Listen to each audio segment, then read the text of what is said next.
Vamos lá então, né? Tá bom, né? Romanos 3, então, né? Então vou estar lendo aqui. Tão claro, tão explicado. Né? Não tem dúvida nenhuma, né, cara? Ó. Então vamos lá. Qual é então a vantagem do judeu?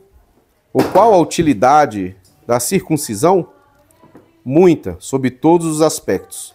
Principalmente porque aos judeus foram confiados os oráculos de Deus. E então, se alguns não creram, será que a incredulidade deles anulará a fidelidade de Deus? De modo nenhum. Seja Deus verdadeiro e todo ser humano mentiroso, como está escrito, para que sejas justificado nas tuas palavras e venhas a vencer quando fores julgado.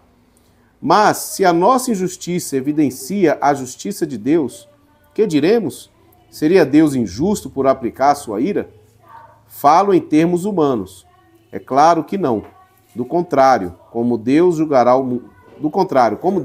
mundo, e se a mentira faz com que aumente a verdade de Deus para a sua glória, porque ainda sou condenado como pecador? E por que não dizemos, como alguns caluniosamente afirmam e que fazemos, pratiquemos o que é mal para que venha o que é bom? A condenação destes é justa. Que se conclui? Temos nós alguma vantagem? Não, de forma nenhuma, pois já temos demonstrado que todos, tanto judeus como gregos, estão debaixo do pecado, como está escrito: não há justo, nenhum sequer. Não há quem entenda, não há quem busque a Deus. Todos se desviaram e juntamente se tornaram inúteis. Não há quem faça o bem, não há nenhum sequer. A garganta deles é sepulcro aberto, e com a língua enganam. Veneno de víbora está nos seus lábios. A boca deles a tem cheia de maldição e amargura. Os seus pés são velozes para derramar sangue. Nos seus caminhos há destruição e miséria. Eles não conhecem a paz.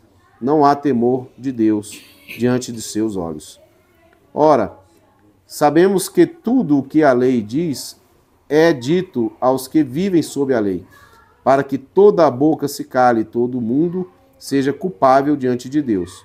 Porque ninguém será justificado diante de Deus por obras da lei, pois pela lei vem o pleno conhecimento do pecado.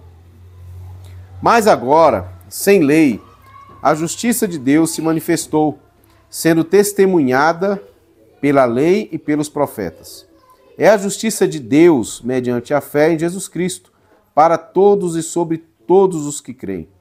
Porque não há distinção, pois todos pecaram e carecem da glória de Deus, sendo justificados gratuitamente por sua graça, mediante a redenção que há em Cristo Jesus, a quem Deus apresentou como propiciação no seu sangue, mediante a fé. Deus fez isso para manifestar a sua justiça, por ter ele, na sua tolerância, deixado impunes os pecados anteriormente cometidos, tendo em vista a manifestação da sua justiça no tempo presente, a fim de que o próprio Deus seja justo e justificador daqueles que têm fé em Jesus Cristo. Onde fica, então, o orgulho? Foi totalmente excluído. Por meio de que lei? A lei das obras? Não. Pelo contrário, por meio da lei da fé.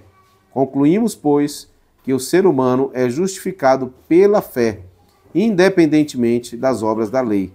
Ou seria Deus apenas dos judeus? Será que não é também Deus dos gentios? Sim, também dos gentios.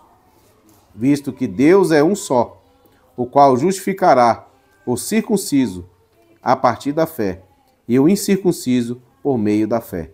Anulamos então a lei por meio da fé? De modo nenhum. Pelo contrário, confirmamos a lei. É isso aí, galera. Essa é a leitura, né?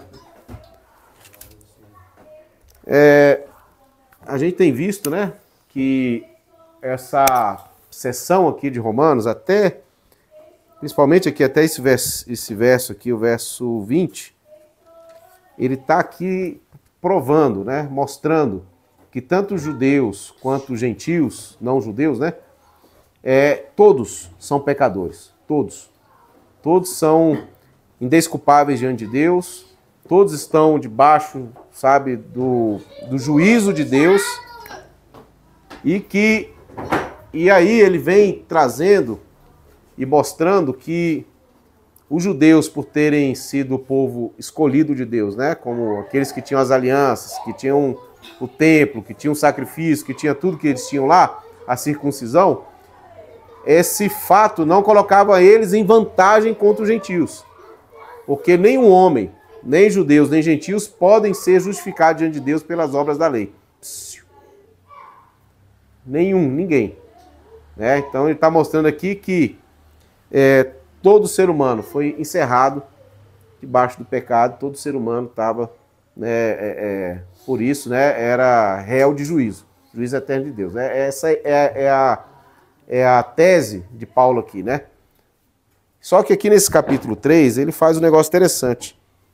Como ele foi muito duro, e aqui a gente tem que lembrar, gente, pensa bem uma coisa. É lógico que é difícil da gente saber disso, da gente conseguir imaginar isso, porque nós não somos judeus aqui. Mas imagina só você sendo um judeu ortodoxo, um judeu que é circuncidado, guarda a lei, né, cumpre todos os requisitos lá que eles pedem.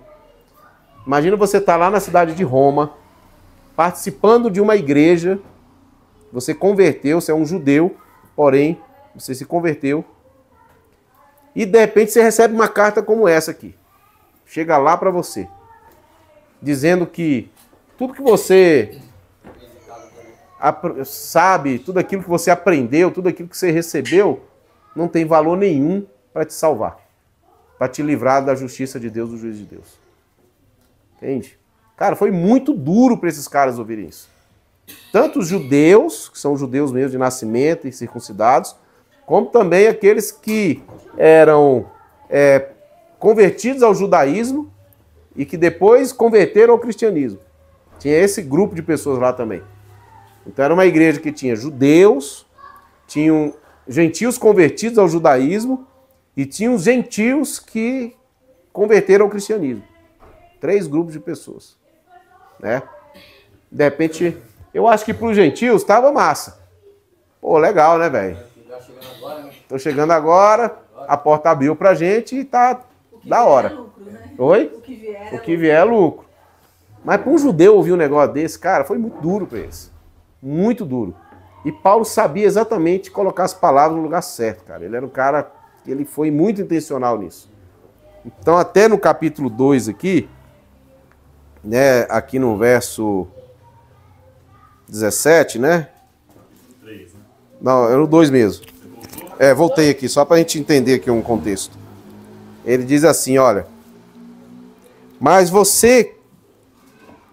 se você diz que é judeu, confia na lei, se gloria em Deus, se você conhece que a vontade de Deus, você conhece a vontade de Deus e aprova as coisas excelentes, sendo instruído na lei, se você está convencido de que é guia de cegos, luz dos que se encontram em trevas, instrutor de insensatos, mestre de crianças, tendo a lei como forma da sabedoria e da verdade, você, pois, que ensina os outros, não ensina a si mesmo?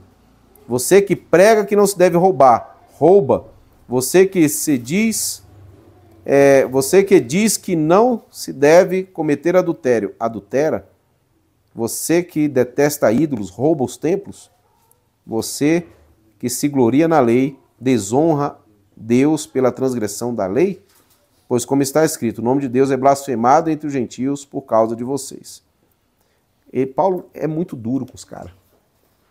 Porque era assim que eles se viam, os judeus. Assim que eles estavam se colocando diante do mundo todo ali caído.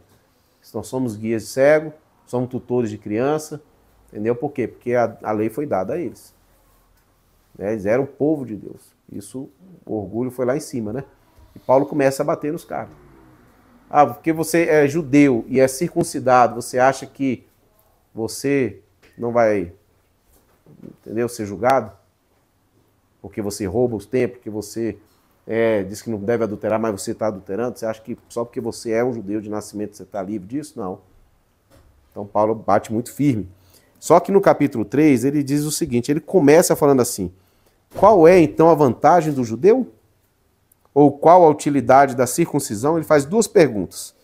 E no verso 2 ele fala, muita, sob todos os aspectos, principalmente porque aos judeus foram confiados os oráculos de Deus. Então Paulo, meio que para baixar a temperatura ali, e não é só para massagear o ego dos caras, lógico, mas é simplesmente para, assim, equilibrar a coisa, né? Então qual que é a vantagem do judeu? Qual que é a vantagem da circuncisão? Muita. Porque aos judeus foram confiados os oráculos de Deus. E ele começa então, a partir daqui, a falar para os judeus, novamente, só que ele não alivia também não. E aí ele diz, e então, se alguns não creram, será que a incredulidade deles anulará a fidelidade de Deus? Agora é para a gente pensar.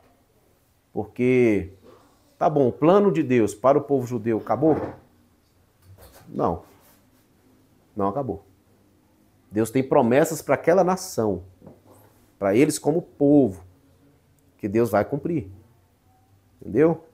Porque apesar de alguns se tornarem infiéis, Deus vai anular a fidelidade dele, a promessa que ele fez ao povo dele, Abraão, Isaac, Jacó? Não. Não vai. E aí ele começa a falar também, de modo nenhum. Seja Deus verdadeiro, todo ser humano mentiroso, como está escrito, para que seja justificado nas tuas palavras e venhas a vencer quando forem julgados. Verso 5. Mas se a sua injustiça evidencia a justiça de Deus, que diremos? Seria Deus injusto por aplicar a sua ira? Olha o argumento. Falo em termos humanos. É claro que não. Do contrário, Deus, como Deus julgará o mundo? E se a minha mentira faz com que aumente a verdade de Deus para a sua glória, por que ainda sou condenado como pecador? E por que não dizemos, como alguns caluniosamente afirmam, que fazemos, praticamos o que é mal, para que venha o que é bom? A condenação destes é justa.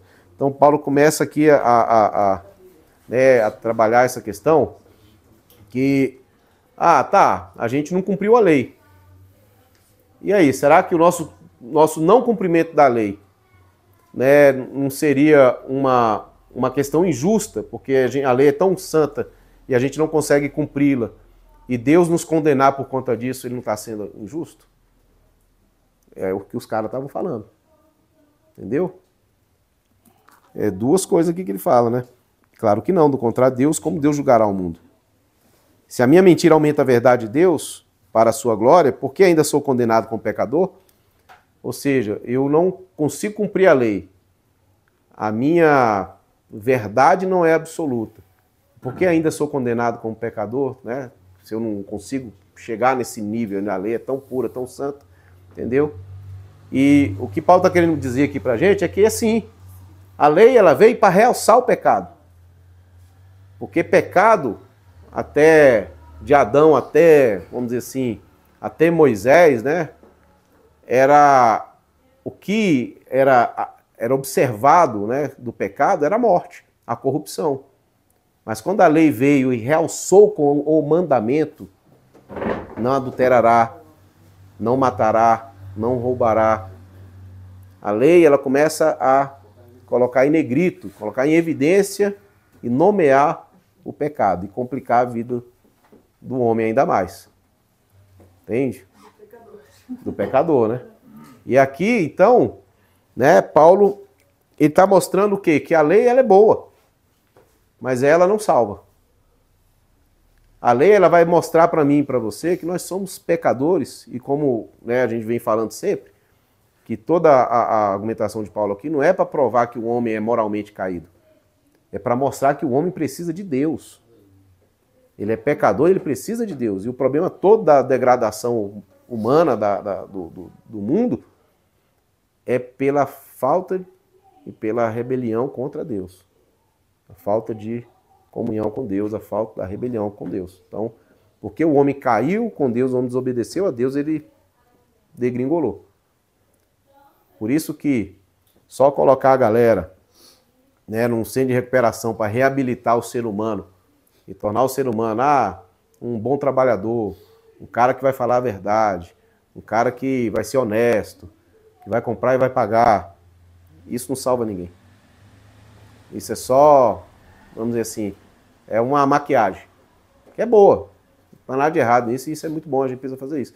Mas com relação à salvação, isso não salva.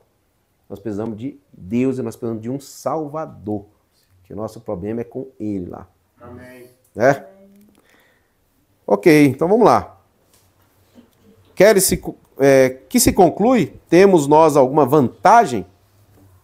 Não, de forma nenhuma, pois já temos demonstrado que todos, tanto judeus como gregos, estão debaixo do pecado. Uma coisa aqui, irmãos, qual que é a vantagem dos judeus, então? Que a eles foram dados os oráculos de Deus. Lembra que Paulo falou lá no comecinho lá, 1,16? Né, que não me envergonhe do evangelho, porque é o poder de Deus para a salvação de todo aquele que nele crê, primeiro do judeu, depois do grego. Ele coloca essa ordem aí, não em ordem no sentido de valor, mas no sentido de primazia. Os caras vieram primeiro. Foi dado a eles. A lei chegou por eles. Jesus nasceu de lá. Então os caras têm a vantagem porque a eles foi dado os oráculos de Deus. Cara, vem de lá, meu, não adianta. E Paulo ainda vai falar lá no final, aqui no verso 21, e vai dizer assim: mas agora, sem lei, a justiça de Deus se manifestou, sendo testemunhada pela lei e pelos profetas. Jesus não aparece do nada aqui. Simplesmente, apareceu Jesus e está começando a contar uma história para a gente. Não. Ele veio cumprindo a lei, ele veio cumprindo os profetas. A lei e os profetas testemunham a respeito dele, apontam para ele. Né? Por isso que fala aqui que a justiça de Deus se manifestou, né, sendo testemunhada pela lei e pelos profetas. Agora, qual que é a vantagem do judeu? A eles foi dado os oráculos de Deus. Agora, qual que é a vantagem do judeu em relação à salvação? Nenhuma. Temos alguma vantagem? Não, de forma nenhuma, porque já temos demonstrado que todos, tanto judeus como gregos, estão debaixo do pecado, como está escrito. Aí ele vai citar aqui alguns salmos, né? Não há justo, nenhum sequer, não há quem entenda, não há quem busque a Deus, todos se desviaram, juntamente se tornaram inúteis. No verso 11, 12, não há quem faça o bem, não há nenhum sequer, a garganta deles é como sepulcro aberto, e a língua que engana, o veneno de víbora. Ele vai citar esses salmos aqui. O que ele está trazendo aqui de volta? O Romanos 1, 18 ao 29 lá, que nós já lemos. Ele tá só que usando agora outros textos, mostrando que todos se desviaram. Né? Não há quem busca Deus, não há nenhum sequer. A garganta deles é como sepulcro. Então ele vai dizer que todos, novamente aqui, se desviaram. No verso 19 ele diz: ora, sabemos que tudo que a lei diz é dito aos que vivem sob a lei, para que toda boca se cale e todo mundo seja culpável diante de Deus, porque ninguém será justificado diante de Deus por obras da lei, pois pela lei vem o pleno conhecimento do pecado. Está vendo aqui? Pela lei vem o pleno conhecimento do pecado. O que a lei fez? Grifou o pecado. Realçou o pecado. Colocou em negrito. Entendeu? Destacou. Por isso que a lei, ela é boa sim. Ela coopera com a salvação, mostrando que nós somos caídos. Entendeu? E que apontando que nós precisamos de um Salvador. Mostrando que não há um justo sequer. Que não há um justo sequer. Está todo mundo enrolado. Ele fala como se os judeus tivessem uma vantagem por saber a lei. Aham. Mas isso não seria um agravo também? Porque eles sabem a lei. Sim. E não cumprem, então não seria um peso maior? É pior a situação deles, né? No final não é uma vantagem tão grande. Acaba que virou uma desvantagem, né? Virou desvantagem, né? Mas eles tinham acesso às revelações, um acesso a Então, Deus. mesmo Né? assim pecaram, né? Então, Mas todos vão pecar. Todos vão pegar. Referência de endereço, mas todos pecaram e carecem da graça de... Deus. É isso mesmo. Eu não lembro dos endereços. Não, mas é isso mesmo. Está em Romanos. Dar nome às nossas atitudes, né? Para clarear as pessoas, ter consciência do quanto que nós necessitamos da graça de Deus. É. Que Que antes era só, como você falou, né? Era só sobre a morte. Tudo era desde por dentro. Tocando aí. E Agora, aí, gente. ele colocou os nomes nos defeitos. Colocou o pingo nos i. E pelo Aurélio, graça e favor não merecido. Amém. Ó, ponto alto da virada da carta. Não é da carta, né? Mas a virada aqui, desse ponto aqui que nós estamos, dessa sessão que nós estamos falando, é esse verso 21. Porque ele começa aqui agora trazendo um mas, né? Mas interrompe aqui todo esse processo, ele entra com esse mas aqui. Agora, sem lei, a justiça de Deus se manifestou, sendo testemunhada pela lei e pelos profetas. É a justiça de Deus mediante a fé em Jesus Cristo, para todos e sobre todos os que creem, porque não há distinção. E aí o que o versículo que você citou, pois todos pecaram e carecem da glória de Deus, sendo justificados gratuitamente pela graça, por sua graça, mediante a redenção que há em Cristo Jesus, a quem Deus apresentou como propiciação pelo seu sangue, mediante a fé. Deus fez isso para manifestar a sua justiça, por ter ele, na sua tolerância, deixado impune os pecados anteriormente cometidos, tendo em vista a manifestação da sua justiça no tempo presente, a fim de que o próprio Deus seja justo e justificador daquele que tem fé em Jesus Cristo. Comentar isso aqui rapidinho. Então, Paulo ele vai mostrar que a justiça de Deus se revelou por meio de Jesus Cristo. A justiça de Deus. E é interessante aqui, né, que é o caminho inverso. Não é o caminho que o homem faz para Deus. É o caminho que Deus fez para encontrar o homem, né? Então, Deus entra na história, Deus envia o seu filho, esse filho, né, nasce, vive e morre sem pecado. Na sua morte, né, ele morre uma morte vicária, substitutiva, era a minha e a sua morte, era a nossa morte. Quando é que ele vai lá no Getsemane, ele vai falar assim, se possível, passa de mim este cálice. O que ele estava dizendo deste cálice? Era o cálice da ira de Deus, né? Não era simplesmente a cruz, no sentido assim do sofrimento de ser pregado na cruz, a coroa de espinho, tudo aquilo. Não era só isso, você não pode ter isso em mente só. Esse aí era a menor aflição de Jesus. Era a tortura que ele ia sofrer até a cruz. Mas era o peso de suportar na cruz a ira de Deus. Cara, isso é cabuloso, mano. Pensa, Jesus suportou na cruz a ira de Deus. E morreu a morte nossa, a nossa morte, substitutiva, minha, né, a nossa morte. Deus meu, por que me desamparaste? O filho dele grita no... Cara, isso é muito doido, velho. E o cara foi para lá. Então, essa justiça de Deus foi satisfeita na morte de Jesus. E é por isso que é o caminho que ele fez, não é o caminho que a gente faz, né? Quando a gente se achega a Jesus, a gente está se achegando ao caminho que Deus fez, que Deus proveu, que Deus abriu para todos nós poder trilhar esse caminho, né? E tem uma palavra que eu... Hã? Pode fazer uma pergunta? Claro, pô. Eu só não entendo essa parte aqui que fala assim, por ter Deus na sua tolerância deixado impunes os pecados anteriormente cometidos.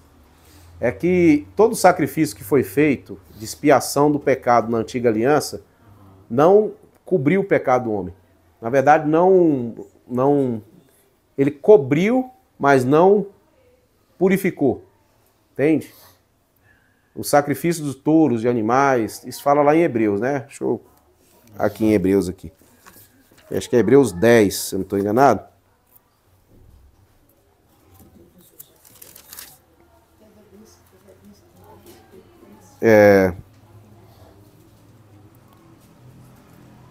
Hebreus 10 aqui diz assim, ó. Ora, visto que a lei é apenas uma sombra dos bens vindouros, não a imagem real das coisas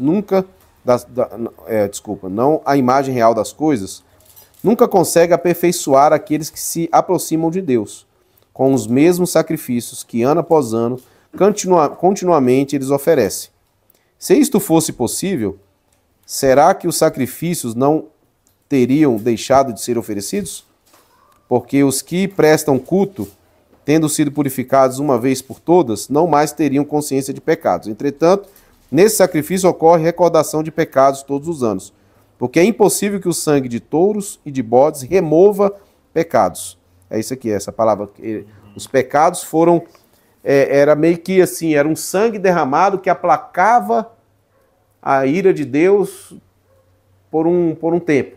Tanto é que era oferecido de ano em ano. Que acabava se tornando, né, como ele usa aqui, ele fala que isso era mais um apontamento que nós somos pecadores do que uma absolvição.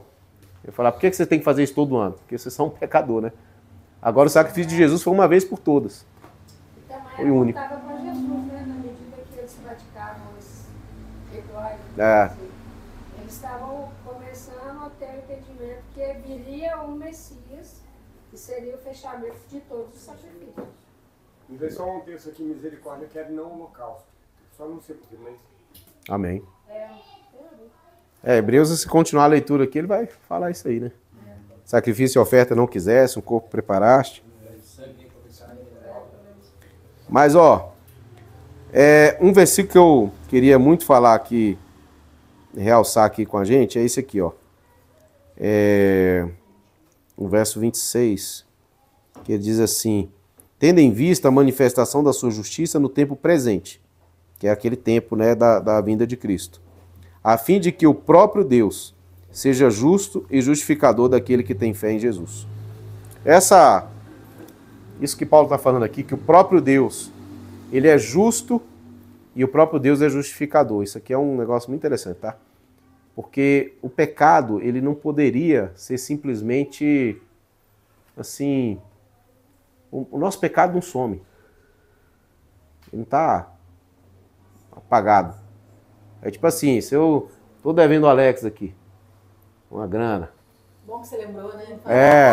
Confessar pecado agora. Tô devendo uma grana pro Alex aqui, muito dinheiro.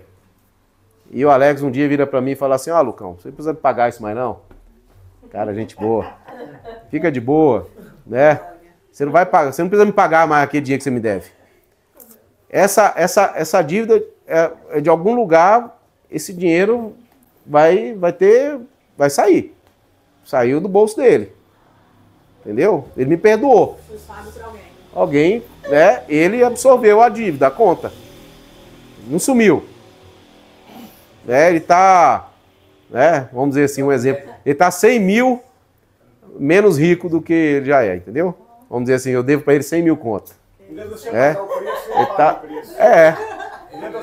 Ele pagou. Triplica. Sai dele. Mas o que ele fez aqui? O que o próprio Deus fez? Ele é justo. Ele tinha que punir o pecado. O pecado tinha que ser punido. Entendeu? E ele é justificador. Por quê? Porque ele foi o próprio que sofreu o dano.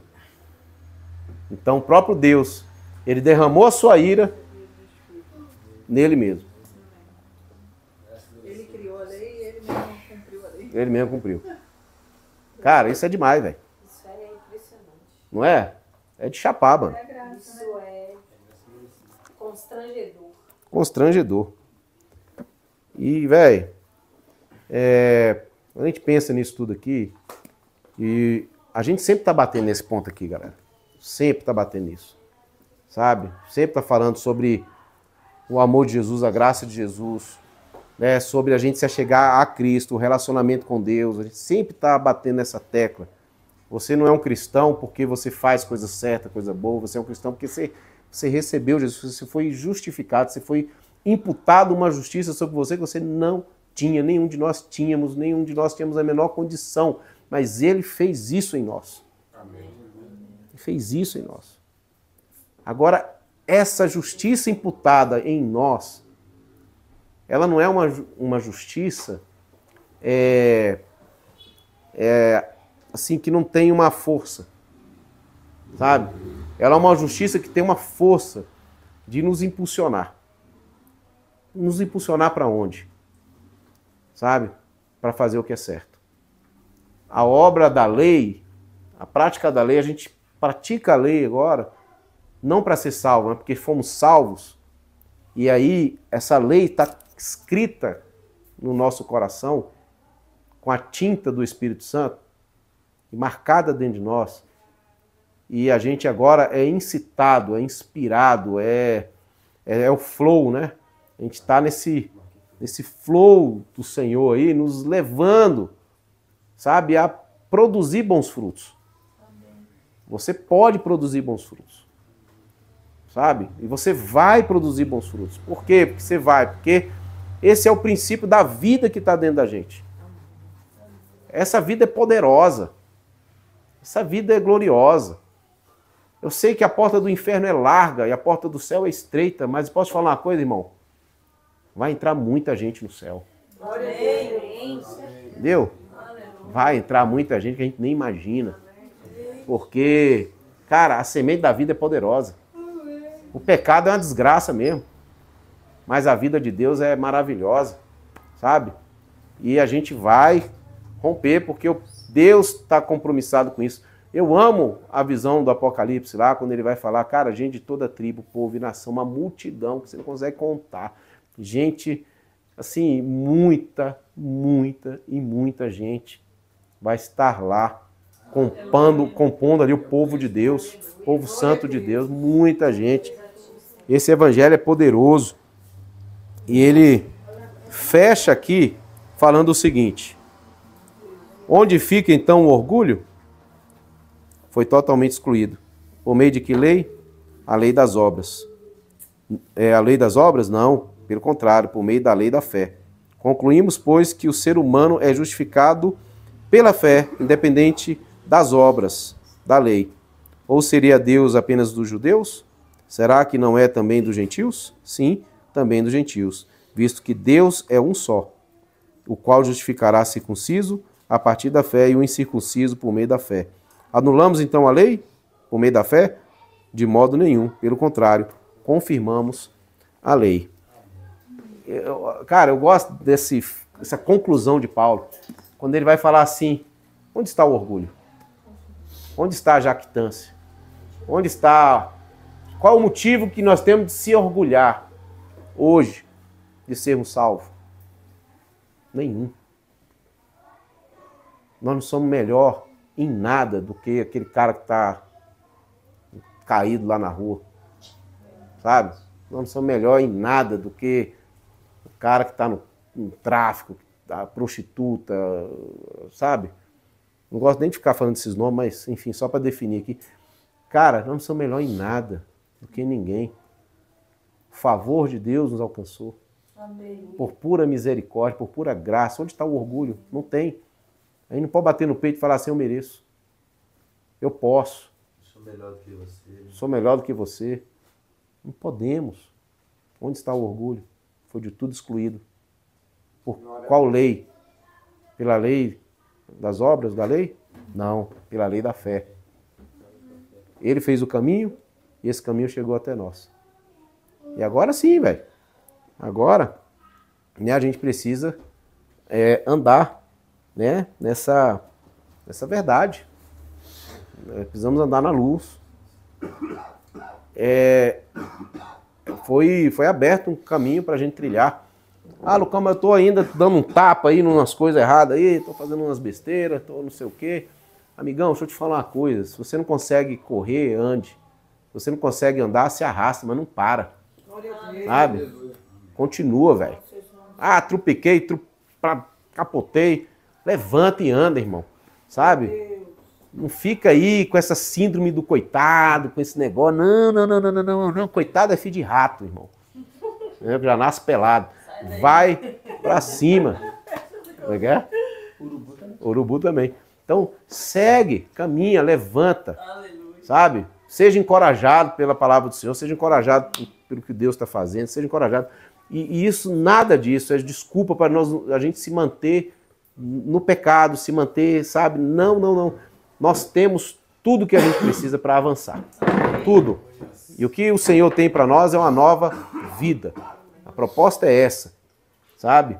Hoje de manhã nós falamos sobre a esperança, né? E não sei que hora é agora. 9? Então fechou já, né? A esperança.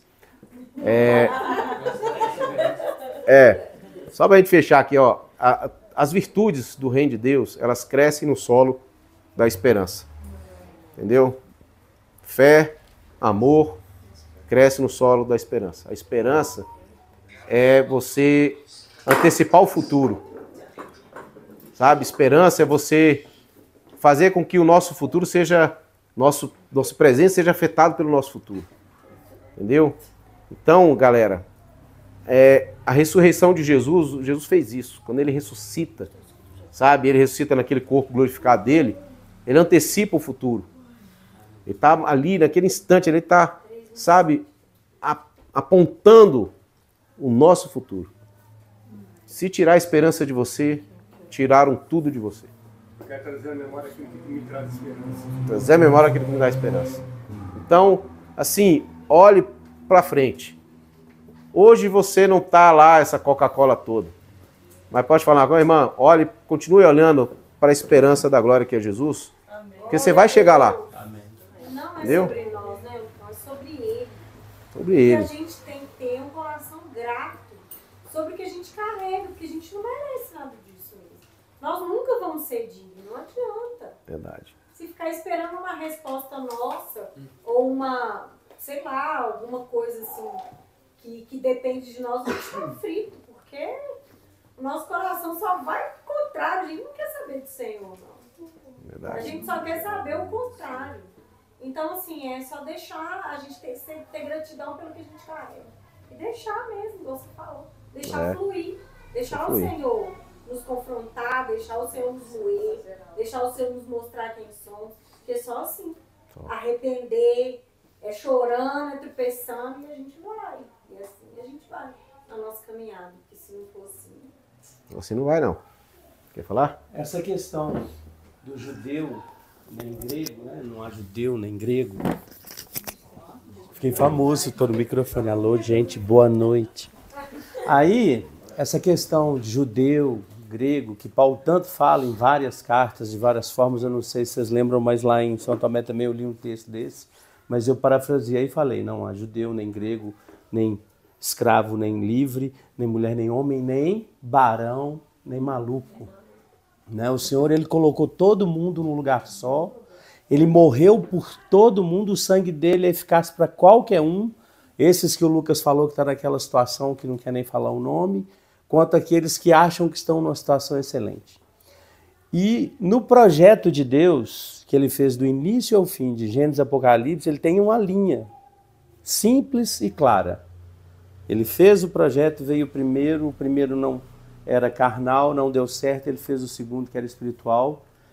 Tinha o sacrifício anual de bichos, que foi transformado em um sacrifício único do Senhor, para resolver esse problema. O diabo não sabia totalmente esse projeto de Deus, porque ele não é onisciente nem onipresente. Mas quando ele desconfiou na tentação, ele levou Jesus, né? Foi Jesus para o deserto para ser tentado. O diabo falava e ele respondia com a palavra, né? E ali o diabo começou um intento de fazer um projeto para acabar com isso. Primeiro projeto de Deus, qual que é? Família, arca. A primeira coisa que Deus fez, livrou a família, uma arca. E o primeiro, né, o mais importante do diabo hoje é o quê? Destruir a família. Então, saiu uma reportagem ontem que o número de casamento homossexuais no Brasil foi muito maior que o de héteros. Ah, mas a gente não tem que ser conivente com isso. A gente tem que pregar para essa pessoa, ela tem que se arrepender e viver fora desse pecado.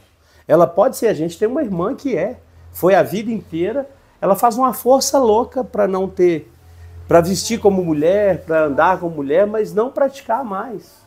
Porque Deus, ele não abomina a pessoa, ele abomina o pecado cometido, né? E de lá para cá o inimigo vem fazendo coisinhas. Revolução do sutiã para a mulher ser poderosa, para ela ser, como é que fala, empoderada. Teve lá. A psicologia, que você não pode mais encostar numa criança, e a Bíblia fala, cria na vara e na disciplina. Tem uma data, tem um tempo, deixa a vara simbólica, né? Não é você chegar lá e espancar o menino, né? Não é fazer o que minha mãe fazia comigo, não, mas valeu a pena. Ela fala que se eu não apanhasse o tanto que eu apanhei, que seria do povo, né? Não era da Renata, então. Não fala isso, né? Nossa, se eu não tivesse apanhado esse tanto. Então, o mundo, ele vem num processo tirando essas coisas de Deus. Correção, criação, obediência. Aí agora, O amor a Deus também. não vou nem falar no resto. Então, assim, tudo hoje nos leva a querer dividir. Preto, branco, pobre, rico. O Senhor não quer isso. O Senhor, ele morreu por um povo. Se você acha que você é diferente por causa da sua cor, do seu jeito, você está fora também. Então não quer, porque o Senhor morreu para todos. Ou senão eu vou querer só que, né, Ursão, meu colega, né, bem grande, bem jeitão de urso, então não aceito porque eu sou mais moreno que você, eu só vou... Não, o Senhor morreu por todos. Não há judeu nem grego. Paulo vai falar isso o tempo todo. E se a gente não prestar atenção, o mundo vai falando isso todo dia. Agora não é o bebê reborn lá que atrás? Senhor, Jesus, aquilo ali é mais um projeto. As pessoas não pensam em ter filhos. A família vai ser nocauteada nesse processo. Entendeu? Então nós que carregamos a palavra, o testemunho, temos que ter consciência que não existe um ou outro. Nós somos um. Tanto é que a gente fala que nós somos um. Somos um em Cristo. Eu sou irmão do Bruno, do Urso, da Paz. Que tem filho pequeno, eu já reparei. Eu com duas crianças na rua, tem gente que olha e despreza, né? Mas se vê um maluco com um cachorro, ai, dá comidinha pro cachorro, dá dinheiro pro cachorro, mas pra quem tem filho, eles abominam. Tipo assim, esse povo tem filho, tem que ter filho. Eles não querem mais criança, não tem amor por criança. Mas aí vem outro ponto. Nesse caminho, né? O Senhor fez o projeto do inimigo é destruir o projeto do Senhor e ir acabando com tudo. A partir do momento que a gente se converte, a gente também tem que mudar. Como diz o meu filho pro Lucão, Nutella. Né? O urso recebeu uma palavra. Não, eu vou cortar, vou fazer. Não, vem cá que eu estou precisando de você sim. Levei ele no presídio sexta. Né? O pessoal olha e fala assim, uai, o que esse caboclo está fazendo aqui? Né? O que esse menino veio fazer aqui? Não, o alargador não podia, né? Tem algumas regras lá, boné. Hã? Não, ele foi com polícia. Eu sou polícia, né? O polícia levou o urso pro presídio, entendeu? Mas assim, abriu a boca e falou o quê? Do evangelho. Entendeu? Então, o Samuel questiona, por que o Lucão, né? Eu falei, Samuel, o Lucão tem que ter acesso. E nós temos que fazer o processo. Né? A gente vai lá com essas caras de careta, e ele vai lá, o urso vai com a cara de maluco, o Bruno vai, da Paz, e Apache, Bicudo, não tem, mas Deus morreu por um só. Um só sacrifício, um só povo, ele não tem distinção. Então a gente tem que pôr isso na cabeça, caminhar, né? Ser livres em caminhar do jeito que a gente é, porque é um só. Tchau, gente. Fala.